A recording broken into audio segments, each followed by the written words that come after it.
Hello and welcome to the Menopause Empowerment Podcast with me, Juanita Steele. And myself, Lisa Whitelaw.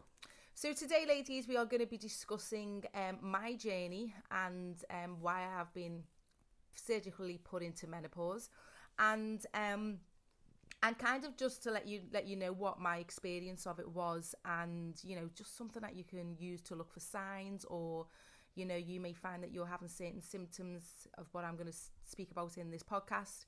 So yeah, it's just a little it's just kind of a little guide really to why I ended up in menopause with regards to endometriosis and ovarian cysts.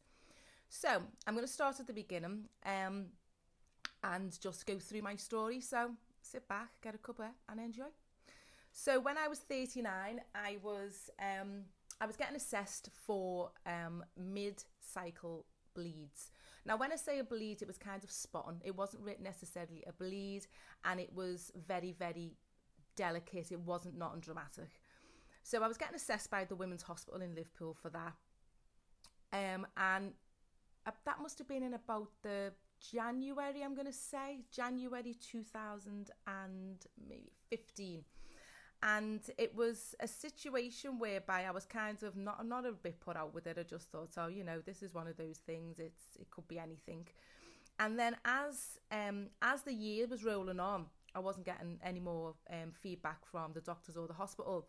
It was a Saturday night in June 2015, and I ended up in excruciating pain and had to drive myself to the hospital.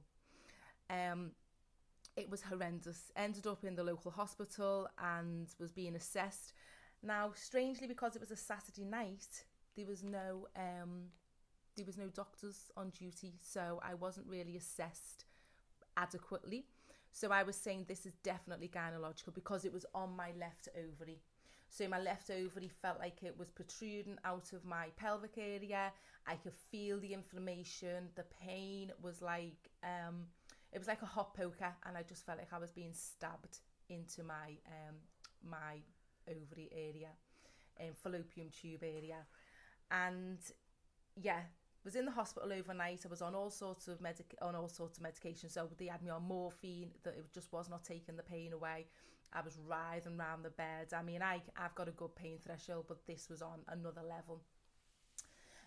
The next day, when the doctor, there was still no doctor, because obviously it was a Saturday, we'd gone into the Sunday then, still no doctor, and I was like, I need assessment by gynae. They were like, well, there's nothing we can do here. So realising that I was already in the system for the Women's Hospital, I thought, right, okay, I need to just tolerate this pain and get over this weekend and then go to A&E in the Women's Hospital. Did not know there was an A&E in the Women's Hospital at the time. And for those of you who don't know what the Women's Hospital is, it's actually called the Women's Hospital. And it's a hospital in Liverpool that is dedicated to women. So what does that tell you about us women? We have a hospital that's actually dedicated to us. We don't get the men's. No, it's the women's, because we have that many problems as women that we have our own hospital. So it is a fantastic hospital, and they cater for everything, whether it's, to do with breast cancer, ovarian cancer, any type of female cancers, any type of like giving birth, or anything that a woman has that no other sex has. It deals with everything. So the next morning on the Monday, goes to the Women's Hospital, to the A&E. And straight away I was sent through, and they were like, right, okay, we can see on the scans your fallopian tube ovary is inflamed. So then I was rushed through then with regards to the doctors. They said, I need to go back to my doctors. I need to get a referral for this instance. Doctor rushes it through, and within a week or two, I was at the hospital. Met a lovely consultant, and she assessed everything, because she was like, right, okay, we're going to be doing a scan just to double check everything. The scan showed that I had an ovarian cyst, and because of the symptoms that I've been having, my consultant said it's probably an endometrioma. Now, an endometrioma is it's a cyst that, it's kind of like, for those of you like Ferrero Rocher, I'm going to put you off because they call it the chocolate cyst. Lisa's laughing. It's called the chocolate cyst, and it looks like a Ferrero Rocher without the hazelnuts. And it bleeds mid-cycle, so it'll release the congealed blood that's in the middle of this cyst mid-cycle. So this is what was happening to me. So the diagnosis was, you've got this ovarian cyst and it's an endometrioma. We're going to go in, laparoscopy, and we're going to take it out.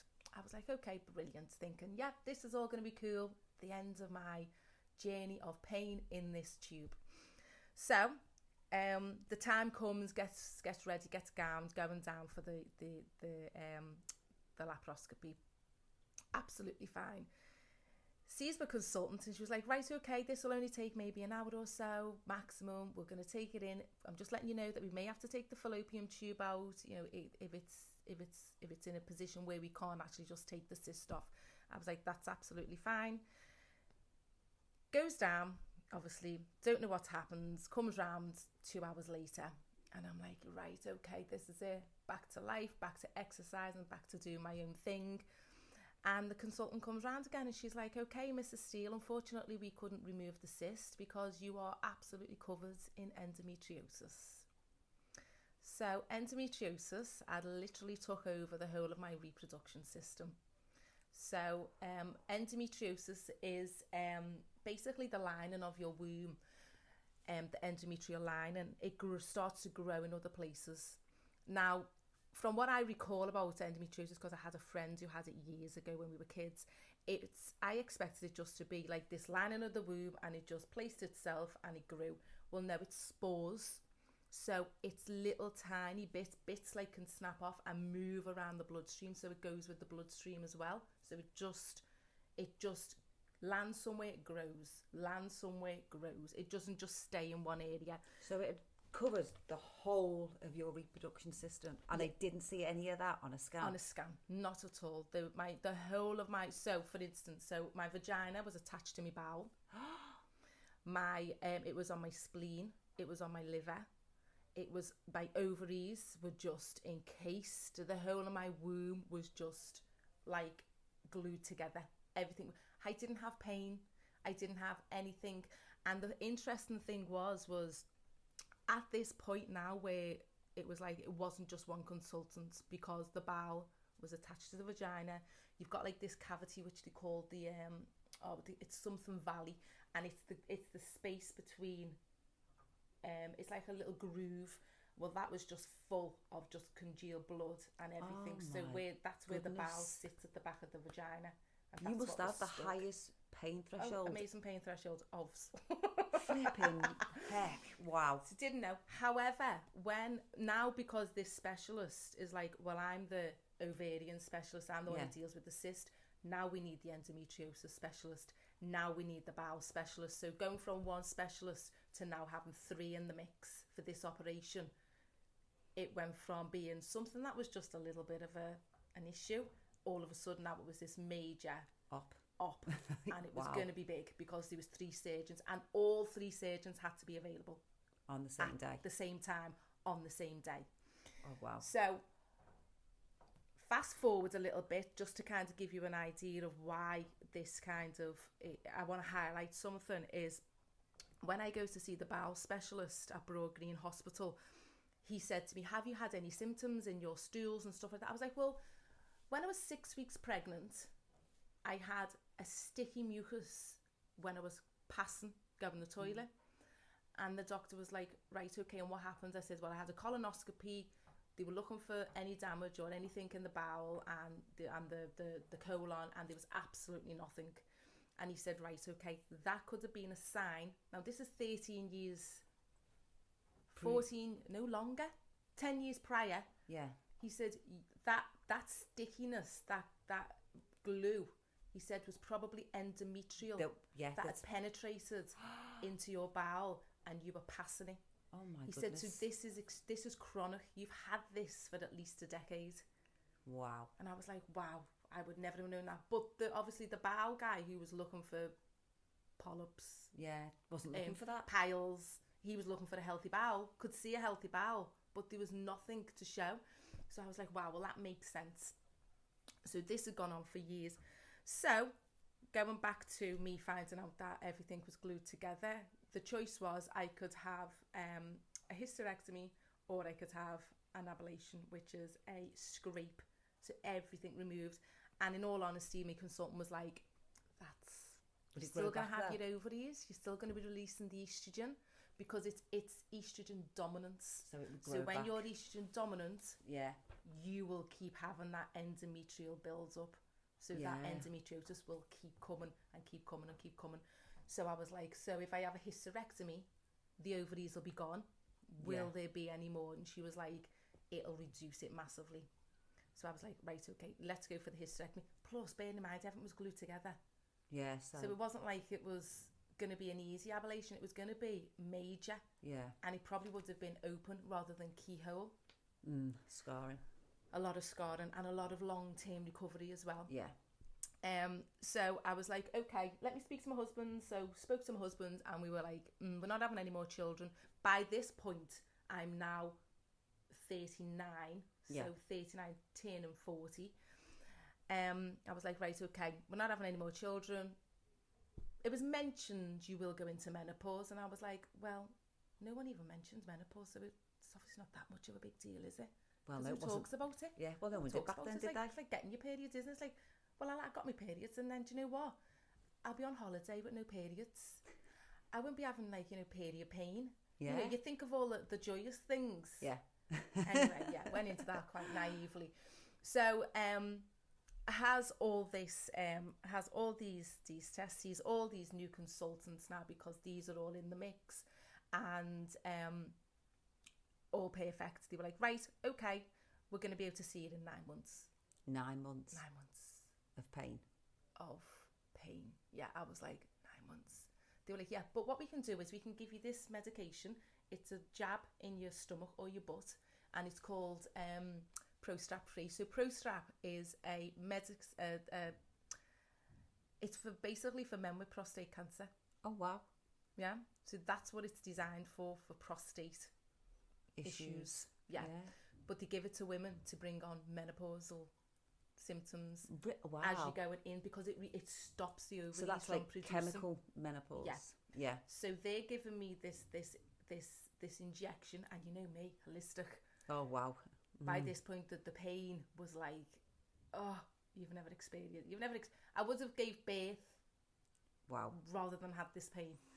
So starts having these injections, so then it brings on the menopause. Yeah. Symptoms are coming thick and fast, but symptoms as in just hot flushes, bit of brain fog. That was kind of all I really experienced. Didn't experience really anything else. It was just the fact that it was the brain fog. I had probably a little tiny bit of anxiety, but the anxiety would come before I got a hot flush. Yeah. So my stomach would flip, and I knew I was going to have a hot flush. Yeah. That's how I'd work out. So before the hot flush kicked in, I'd take my top off, and I'd be like, right, okay, it's going to come. And all of a sudden, my face would just go from my toes all the way up my chest to my head, and I'd be on fire. And then it'd go. And I thought, oh, I can deal with this. Yeah. So 9 months of these injections. And I would say that was probably the worst part about it, is having these things, because it was then, it kind of made you realise that you were going to be going through something. Yeah. Is this the menopause? That's how I'm going to be feeling for the rest of my life. Because even though I've been in the fitness industry for at that point it was like 20 years, it's like, I'd never heard of the menopause. Well, I'd heard of it. I knew there was a menopause, because obviously I knew we were going to go through it, but it was not something that I was trained in. No one was. In wellness and healthy lifestyles and well-being and all the courses that I've done in the past. It was not something my mum spoke about. It was not something that I had an experience. And my family is a predominantly female family, so it wasn't something that we had conversations about. So for me, it was like, oh, right, okay, well, I'm experiencing this, whereas everyone in my family had gone through menopause just naturally, who was older. Yeah. So all of a sudden I was like, boom, this is coming and this is what's going to happen. And it was just the hot flushes and stuff like that. But I think it was 9 months of these injections was hard, but they couldn't give you any more than that. And my operation was meant to be 9 months. Yeah. But then the operation got pushed back again. Oh no. So I couldn't have any more injections. So they said, we're going to put you on the Marina coil. Oh, no. Oh, yeah. So I had the Marina coil. Oh, dear. The Marina coil got fitted in there June. But everything's stuck together. Yeah. And you're putting a coil in. And can I just also add to this, right? My cervix, you know, like when you go for a smear test, Yeah. my cervix is like a U-bend. Oh, wow. Every girl in my family's got the same thing. Oh, no. So when I go for a smear test, when I used to go for a smear test, I'd have to be propped up with pillows so that my cervix could tilt back forward. Yeah. Rather than them trying to get the speculum in, And then, down, and up. back up, they had to position me differently. So she's trying to get that in on a U-bend cervix, which is glued together. Wow. bad idea. Oh, So anyway, my eyes are watering. Yeah, my eyes were watering. I was actually crying at one point. I'm not surprised. Wow. So she gets it in, and I was like, okay, we'll see how this goes. Within a week, I was like a maniac. Yeah, I can imagine. I was like absolute. I was crying. Mm-hmm. I was angry. Yep. I was emotional. I was from one extreme of moods to the bottom, and just it was horrendous. And everything in between. Of the whole experience, that Marina coil was probably the worst thing I've ever experienced in my life. Oh, the yeah. pain I was feeling as well was just excruciating. Not as bad as the ovarian pain, but it was excruciating. And we were going on holiday. We were going to Florida on the 10th of August, and I got fitted in the June. Well, my consultant decides to go on a sabbatical. Oh, nice. Goes on the missing list. And I've got this thing stuck inside me, and I'm thinking, I can't walk. I couldn't walk, literally, because the pain was that bad. And she's not in work now for the next 3 months. And I was like, I need someone to take this out. Well, we can't do nothing because you're under this consultant.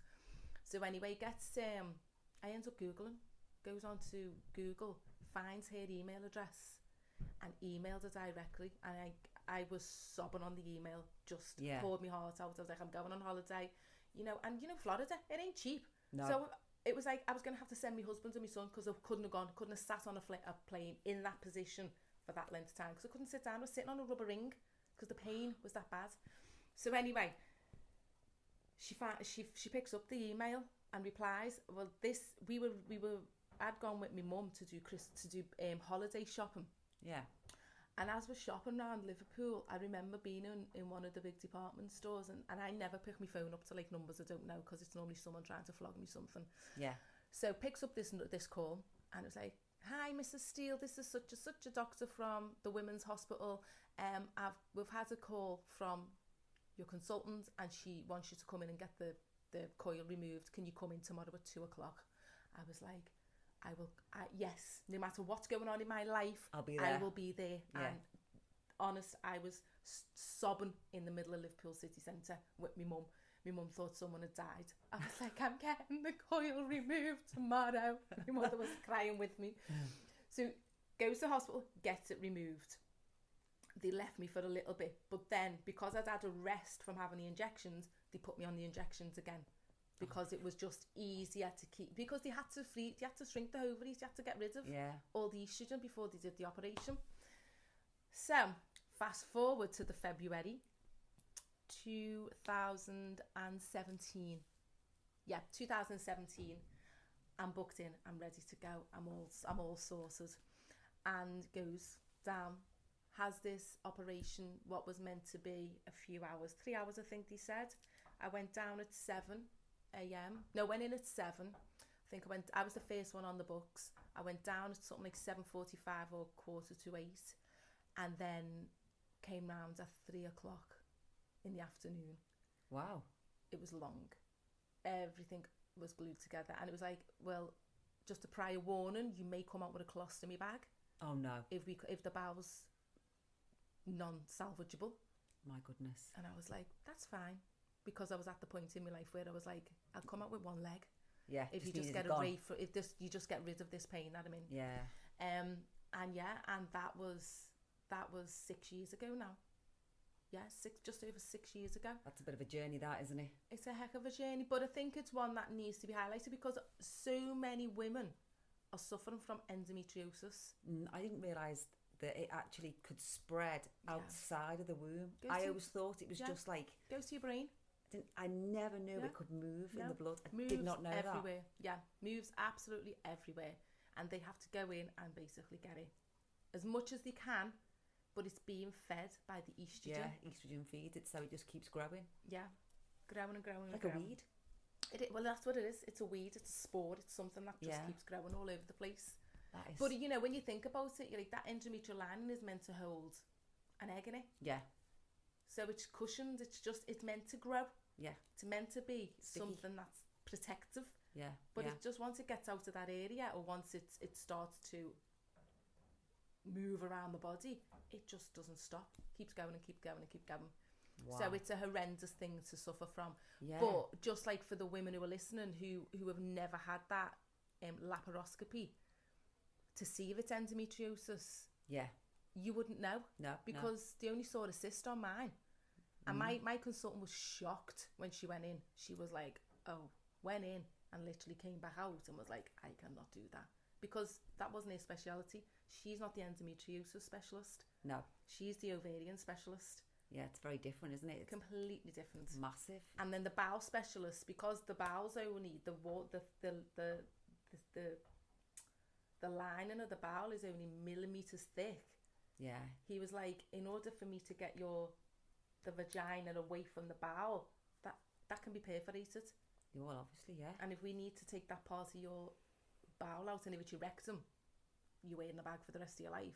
Whereas if it's your colon, they could take a cutting of it and then stretch it back down gradually over time and heal it again. So that's a massive thing to happen. I was huge, and it was just going from sticky mucus in your poos to where we were. Wow. In a matter of 10 years. Just shows you how it can develop in the body and how a woman's body can hide and mask things as well, because we have so many other things going on. Yeah. You can put it down to just period pains, well, of course. or whatever. And that's what we do, don't we? Yeah. We do that all the time, and I think it's as women, because I didn't get my period till I was 16 because I was an athlete. Yeah. So I had no body fat on me whatsoever. You find that girls who've got more body fat on them, the periods come earlier. Yeah. So that's why. And because obviously body fat holds estrogen. And so for me, I was lucky. Whereas there's little girls who were 8 years of age who were getting periods, who were suffering in pain from a very young age. So you're conditioned to go, well, it's just my periods, or I'm just ovulating, or I'm just, and we put it in boxes. Yeah. But now, because of the amount of, I'm going to digress a little bit. I don't understand how I got endometriosis because I live a holistic lifestyle. Yeah. But, I could go on as to why I got it in the first place because of I'm going to say the contraceptive pill. Yeah. That was the only variable for me that I ended up. Everything, I didn't take paracetamol, didn't take anything. There was nothing that I ever, nothing hormonal. And the contraceptive pill is basically hormone replacement. Yeah. It's chemical menopause. Basically. Yeah. So I think for me it was like I had to come off it. Yeah. Because I had a bad effect on it. So I think that was kind of the catalyst. Yeah. That led me on that path. And also the amount of chemicals that we're breathing in our foods, all these different things are now paving way to our hormones. Our endocrine systems are getting ruined. Oh yeah. Because of everything that's going in our bodies, on our bodies, in the air, in the water. Yeah. And we're constantly being consumed by chemicals that are affecting us. And you look back at like years ago when women didn't complain about the menopause. Yeah. Well, we didn't have such a society or such a lifestyle where chemicals were so overly used in everything. Yeah. Skincare, hair care, makeup. Even like down to like plugins. Everyone went mad, didn't they, for years for those plugins, and then they realised that actually they were not only carcinogenic as well. Yeah, and because they were affecting animals, so they're affecting your animals. Yeah. Chances are, what are they doing to you? You're a living, breathing thing as well. Yeah. So yeah, but wow, what a journey. So fast forward to what happened when you came round. What happened next? So came round and I was in the hospital for two days. It was 2 nights, 3 days. And my consultant came round and he was like, "Hi, Mrs. Steele." Now, when he came round, I'd been washed because I'm just like, I can't, you know me, Lisa, I can't lie still for long. No. I'd been washed, I'd been cleaned, I was ready to go. I've been walking around the wards with a bag of pee in one hand and a trolley, like a morphine drip in the other one, just walking around the wards. And the consultant was like, "Right, okay, we're going to discuss your HRT now." And I was like, "Okay, so I ain't taking HRT just yet because I want to see what I can tolerate, what I can do to better myself. And if I want to go on HRT, I always know it's there." And he was like, "You know what, Miss Steele, I applaud you for taking your own health into your own hands." Yeah. He said, "It is always here. That's the option for you. So, you know, you've got to do what you want to do." And 6 years later, I've still not taken HRT, and I'm doing amazing. Yeah, you are. But we know it's lifestyle. Yeah, massively. If my lifestyle was off, if I was, you know, overweight, if I was drinking loads of alcohol, if I was eating loads of sugar, if I was putting all these chemicals in and on my body, if I was not really paying attention to my lifestyle, and my holistic, as in whole body mindfulness, all those things, I know for a fact I'd be on the floor. Yeah, because it's about all of those things you say. It's a holistic approach to wellness and well-being. Yes. And Definitely. taking care of you. Yeah, holistic. Yeah. And that's the only way that I know I've come through the other side of menopause in the period that I have. Yeah. For 6 years. That's a long time. It's a long time. But in the grand scheme of things, you've got women who are in 15 years. Yeah. You know? And I know my triggers. I know what triggers a certain thing. So if I don't get hot flushes anymore. However, if I wear a certain fabric, I'm going to get a hot flush. If I have a glass of Prosecco, I'm going to get a hot flush. Chemicals. There you go. Your body's trying to get rid of it. Your blood sugars are spiking. Yeah. And these are all things that we're going to discuss in the podcast. We will do indeed. So yeah. So it's, that's my journey. Well, thank you, because I found that really interesting, and I'm hoping that those listening did, because I've learned lots today. I mean, I've known Juanita for quite a while, but I did not realise a lot of how the body works and how things could move about. And I really hope this helps somebody listening. If, you know, any of that strikes a chord, please get yourself along to a specialist, to a medical professional, and get yourself seen. Yeah, for sure. Because once it's done, once that starts taking over, it's not a nice experience. Wow. Well, well done you. You're doing fantastic. Looking good. Thank you. Thank you. So yes, so ladies, hope you enjoyed my story. Any questions, you can always just throw them into the Change app WhatsApp messaging group thing. What you can put them on the podcast on YouTube. You can put them on the underneath. You can write a little question and we'll get back to you. On the podcast, you can do the same. That's on Spotify. It's also on the Facebook, and on the Facebook you can message us from the Change app, and we'll get that coming through. Unfortunately, we can't put podcasts on Instagram because they're too long. Mm-hmm. So, but if you've listened to it on any other form and you want to get in touch, just send us a message on Instagram, even if, you know, and say you've listened to the podcast and, you know, I'd like some information, or I'd like to chat with you. Or if you're a specialist and you'd like to, you know, have a chat with us and tell us a bit more, and maybe give our listeners some food for thought on the things that you know. Yeah. So, you can listen to us on Spotify, YouTube, and they're both under the Change app. Oh, no, sorry, they're not. They are on the YouTube. Brain fog. Can tell me they're just normal mums. Brain fog. YouTube is the Change app. Spotify is the Menopause Empowerment Podcast. Yes. You have to. It's technology. You have to work it a certain way with some of them. And the Facebook and Instagram are the Change app. Sorry about that, guys. That's okay, Lisa. We'll forgive you. So, ladies, have a fantastic day, and we will look forward to putting the next instalment in, which will be Lisa's story. And yes, that'll be an exciting one. So, lots of love. Take care, ladies. Bye.